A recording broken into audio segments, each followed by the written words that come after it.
బాగున్నారా aunty? నోర్మీరా useless fellow. దోస్త్ మేరా దోస్త్ తూ హై మేరీ జాన్. ఎరా పెద్దయ్యాక ఏమవుతావు? డాక్టరా, ఇంజనీరా?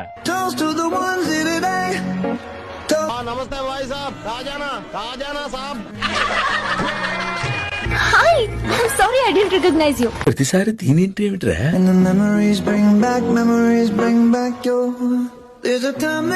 బాగున్నారా? బానే ఉన్నానండి. ఇంకా బీపీ షుగర్ ఏం రాలేదు. మా ఆయన ఫ్లాష్ బ్యాక్. ఇలాంటి హస్బెండ్ వస్తే మన లైఫ్ ఇంకా హ్యాపీగా ఉంటుందని అనుకుంటాం. మంత్లీ శాలరీ నాకు తెచ్చి ఇవ్వాలి, ఎంత షాపింగ్ చేసినా ఆపకూడదు, ఫ్రీడమ్ ఇవ్వాలి. సంపూర్ణేష్ బాబు అంత కాకపోయినా కొంచెం ప్రభాస్ అంత ఉండాలి. మిమ్మల్ని ఎక్కడో చూసినట్టుందండి. మీరు చదువుకునేది ఫస్ట్ చదువుకోండి, చదువుకోవడానికి మిమ్మల్ని పంపిస్తున్నారు. ఏంద్రు అందరు కట్టగట్టుకొని వచ్చిండ్రు. మామగారు మీరు ఇంకా చచ్చిపోలేదా? చచ్చినోడా నేనెందుకు చస్తాను రా. రాబట్టురా. ఆవిడ మిమ్మల్ని చేసుకోవడానికి వస్తుందేమో సార్. దానికంటే ప్లగ్ లో వేలెట్టం బెటర్.